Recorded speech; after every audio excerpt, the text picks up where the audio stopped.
এভাবে চালের আটার রুটি বানালে রুটি হবে ফোলা ফোলা সফট নরম তুলতুলে। আর আজকে আমি খুব সহজভাবে তোমাদের সাথে এই নরম তুলতুলে রুটিগুলো শেয়ার করব। হাই গাইস, আসসালামু আলাইকুম, welcome back to my channel. কেমন আছো তোমরা সবাই? আশা করছি ভালো আছো। আল্লাহর রহমতে আমি অনেক ভালো আছি।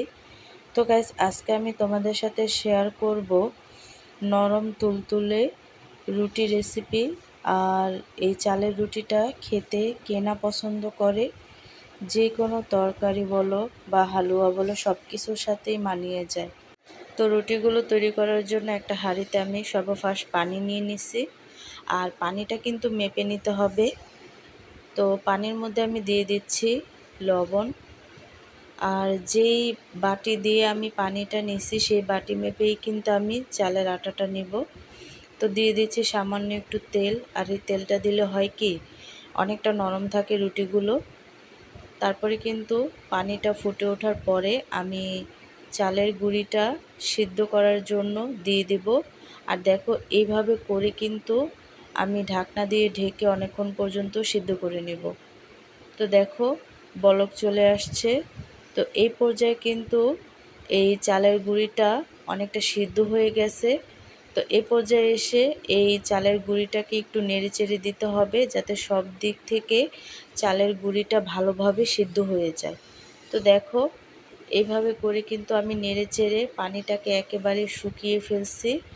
আর এভাবে নেড়েচেড়ে নেওয়ার পরে কিন্তু চুলাটা অফ করে আমি 5 মিনিটের জন্য এই হাঁড়িতে রেখেই কিন্তু আটাটাকে একটু রেস্টে রাখবো। তাতে হবে কি, এই চালের আটাটা আরেকটু ভালোভাবে সিদ্ধ হয়ে যাবে। তো দেখো, আমি কিন্তু 5 মিনিটের জন্য এই আটাটাকে রেস্টে রাখছিলাম। তারপরে কিন্তু আমি একটা পাত্রে নিয়ে নিছি। আর খুব ভালো করে একটু একটু করে পানি দিয়ে দিয়ে ময়ম করে নিব, যেহেতু এখন অনেক গরম। তো ময়ম করে নিছি। নেওয়ার পরে কিন্তু আমি লিচি কেটে নেব। আর কি, যতটুকু রুটি তৈরি করব ততটাই কিন্তু লিচি কেটে নেব। তো ভিডিওটি ফার্স্ট থেকে লাস্ট পর্যন্ত দেখতে থাকো, আশা করছি ভালো লাগবে। আর ভালো লাগলে প্লিজ একটি লাইক আর একটি সাবস্ক্রাইব করে পাশে থাকবে। তো দেখো, আমি কিন্তু ছোট ছোট লিচি কেটে নিচ্ছি অনেকগুলো। তো একটা লিচি আমি নিয়ে এখন রুটি বেলে নেব।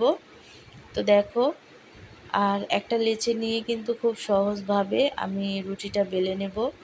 তো আমি একটু গোল করে নিচ্ছি আর কি, আঙ্গুলের সাহায্যে।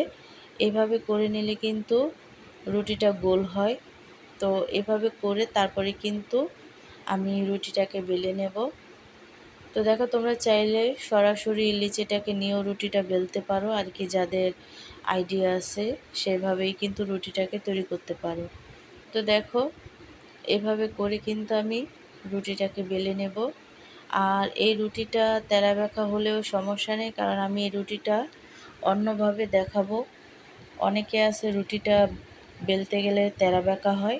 তো সেই ক্ষেত্রে এই রুটির এই পদ্ধতিটা আমি দেখাবো। তো দেখো, রুটিটা কিন্তু বেলা হয়ে গেছে।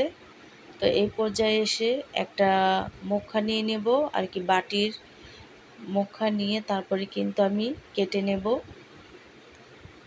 আর কি। এইভাবে করেও কিন্তু তোমরা রুটিটা তৈরি করতে পারো। তাহলে দেখা গেছে তেরা বেঁকা হওয়ার কোনো চান্স থাকে না, পুরো রুটিটাই কিন্তু গোল হয়ে যায়। তো দেখো, রুটিটা কিন্তু একেবারে গোল হয়ে গেছে।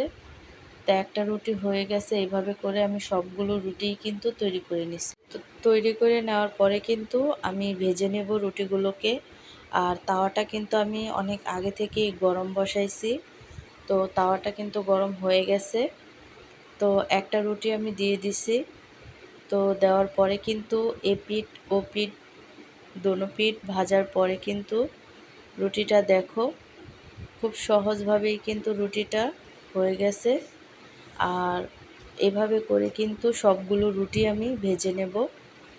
তো দেখো, আর এই রুটির ডোটা যদি পারফেক্টভাবে তৈরি করা হয় তাহলে কিন্তু নিজে নিজেই রুটিটা ফুলে উঠবে, অনেকটা ফুলকো ফুলকো হয়ে যায়। তো আরেকটা রুটি আমি ভেজে দেখাচ্ছি তোমাদেরকে, দেখো। আর এই চালের রুটিগুলো কিন্তু ভাজতে বেশি একটা সময় লাগে না, খুব কম সহজেই কিন্তু এই রুটিগুলো ভাজা হয়ে যায়। তো দেখো রুটিগুলো কিন্তু অনেকটা ফুলকো ফুলকো হয়ে গেছে। তো এভাবে করে কিন্তু সবগুলো রুটি আমি তৈরি করে নেব। তো তোমাদেরকে আমি আরেকটা পদ্ধতি দেখাচ্ছি। দেখো রুটিটা ফুলে গেলে না এভাবে করে দুই সাইড টান দিয়ে তারপরে কিন্তু আরেক ধরনের রুটি তৈরি করা যায়। আর এই রুটির নাম হচ্ছে টুপি রুটি। এটা যদি তোমরা কেউ জেনে থাকো তাহলে কিন্তু আমাকে অবশ্যই কমেন্টে জানাবে যে টুপি রুটিটা কি তোমরা কেউ তৈরি করতে পারো নাকি। তো দেখো আর টুপি রুটিটা কিন্তু অনেকটা ফুলকো হতে হবে, যাতে ফুলে ওঠার পরে টান দিলেই হয়ে যায়। তো সবগুলো রুটিই কিন্তু আমি তৈরি করে ফেলছি। দেখো খুব সহজে কম সময়ের মধ্যে সবগুলো রুটি তৈরি করা হয়ে গেছে আর দেখতে কতটা লোভনীয় হয়েছে। আর এই সাদা রুটি দিয়ে কিন্তু সব কিছু খেতেই অনেকটা সুস্বাদু লাগে। আর আমার কাছে কিন্তু চালের রুটি অনেকটাই ভালো লাগে। তো দেখো, তো আজকের রেসিপিটা কেমন লাগছে অবশ্যই কমেন্টে জানাবে।